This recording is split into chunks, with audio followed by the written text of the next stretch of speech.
নমস্কার বন্ধুরা, পশ্চিমবঙ্গে চলছে ইলেকশন। প্রথম ফেজ হয়ে গেছে, দ্বিতীয় ফেজ আগামীকাল 29 তারিখ। ভোট আবহাওয়ার ক্ষেত্রে কোথাও গরম, কোথাও একটু ঠান্ডা, কোথাও বৃষ্টি হচ্ছে, কিন্তু সেই সময়, এই আবহাওয়ার সময় আমাদের দেশের প্রধানমন্ত্রী, দেশের স্বরাষ্ট্রমন্ত্রী মানে হোম মিনিস্টার, তিনি কী সব কথা বলছেন। এসে একজন হোম মিনিস্টার, একজন প্রধানমন্ত্রী কী সব কথা বলছেন, তার বক্তব্য শোনাবো। এবং তার শাসিত রাজ্য মণিপুরে কি হচ্ছে সেটাও দেখাবো।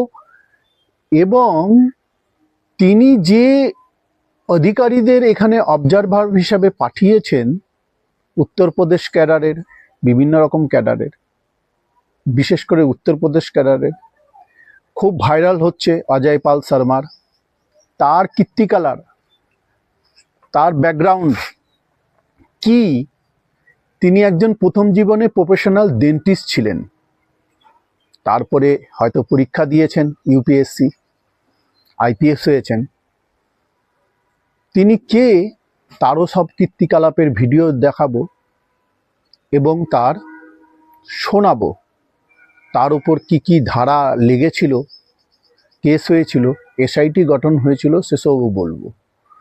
তবে তার আগে প্রথমে শুনুন আমাদের স্বরাষ্ট্রমন্ত্রীর বক্তব্য, এবং তার সাথে সাথে তার শাসিত, তার আন্ডারের যে স্টেট মণিপুর, তারও ঘটনা দেখুন। এবং ওয়েস্ট বেঙ্গলে তিনি কি কি বলছেন সেটাও দেখুন। তারপরে আসবো এই অজয় পাল শর্মার, তার উপর কি কি ধারা লেগেছিল, এসআইটি গঠন হয়েছিল কবে এবং কেন। শুনুন, দেখতে থাকুন। और महान कवि सत्यनाथ दत्ता को भी मैं प्रणाम कर कर मेरी बात की शुरुआत करना चाहता हूं। सत्यनाथ दत्ता को भी, सत्यनाथ दत्ता को भी, सत्यनाथ दत्ता को भी मैं प्रणाम कर कर मेरी बात की शुरुआत करना चाहता हूं। ए दीदी, आंख खोल, कान खोल कर सुन लो। ए दीदी, ए दीदी, ए दीदी,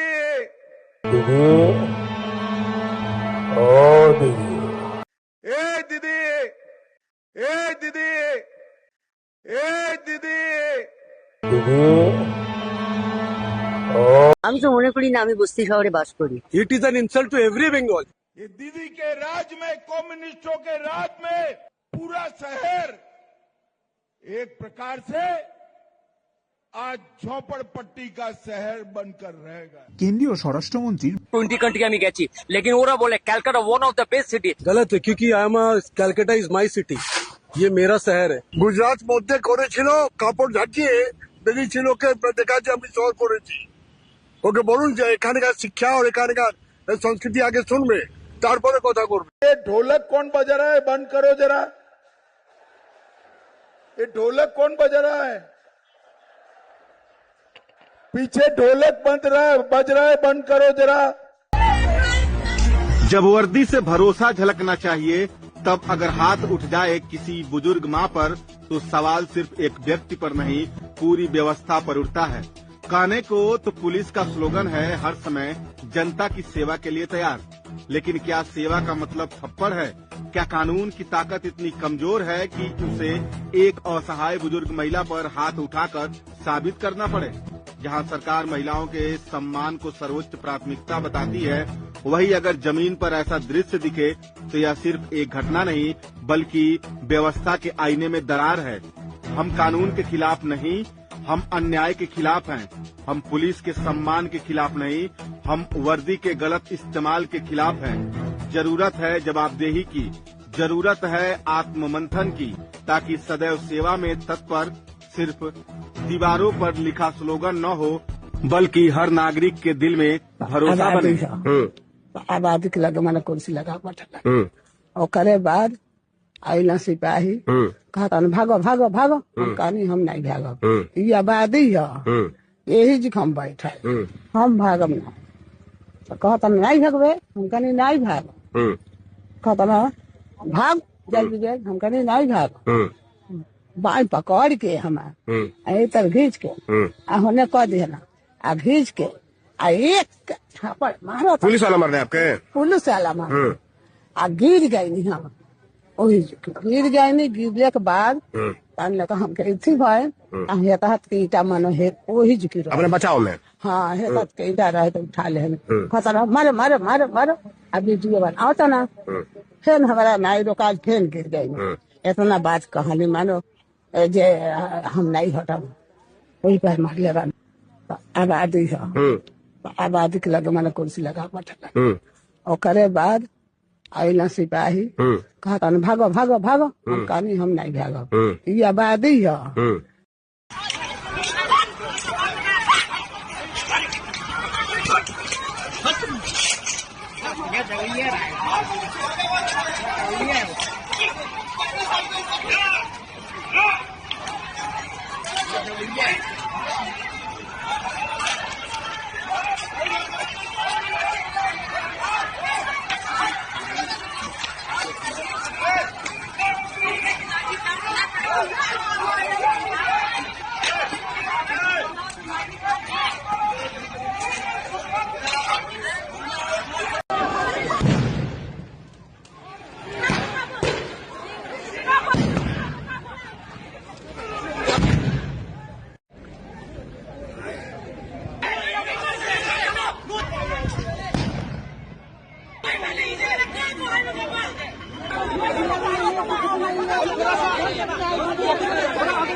Militar bukan kudeta. Militar bukan kudeta.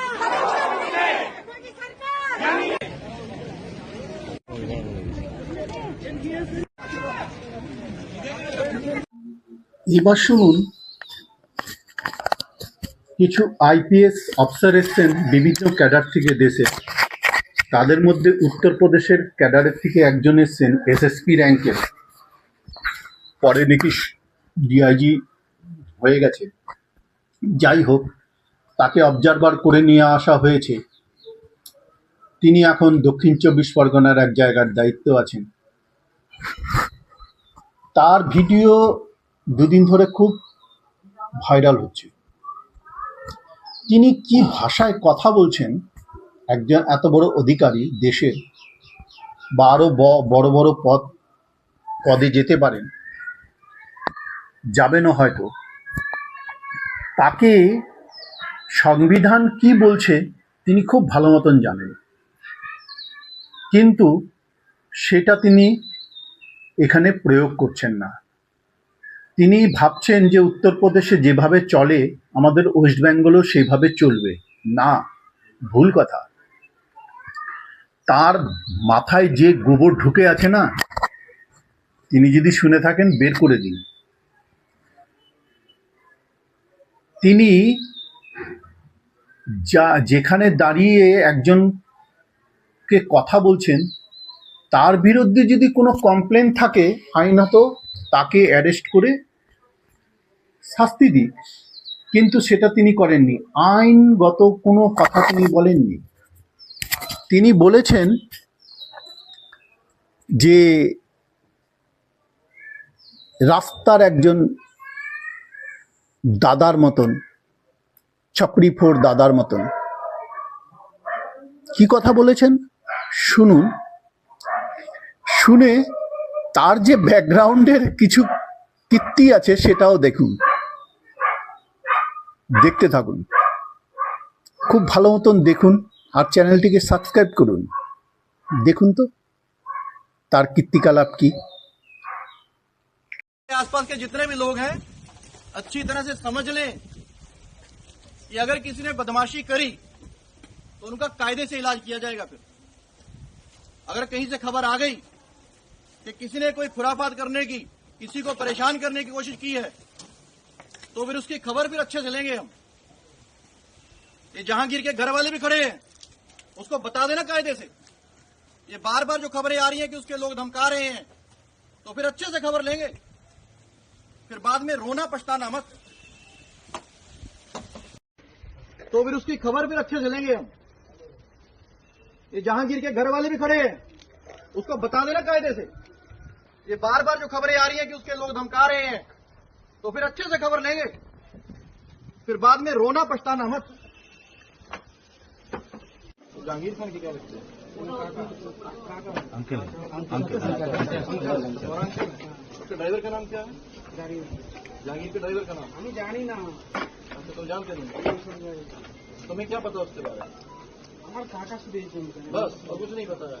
कौन के साथ रहता है, कहाँ वो रहता है, कहाँ रहता है वो कहाँ है? इसी में रहता है। घर में तो कोई रहता ही नहीं है, तो बंद रहा एक और भीतर है। एंट्री यहीं से बाड़ी से ठीक है।